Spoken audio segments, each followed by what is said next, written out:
अब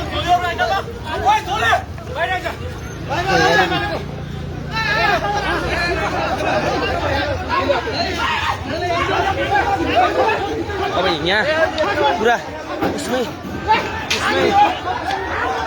अवस्था जटिल भइसकेको छ। अब भागाभाग अवस्था हाम्रो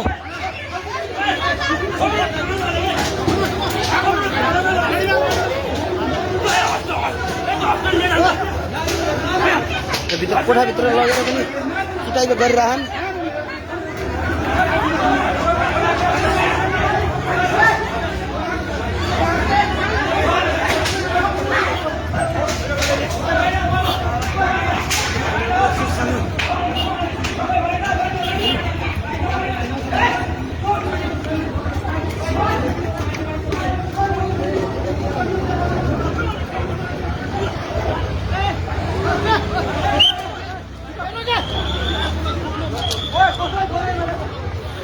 अहिले पनि अटोले पनि उद्धार गर्न मानेको छैन।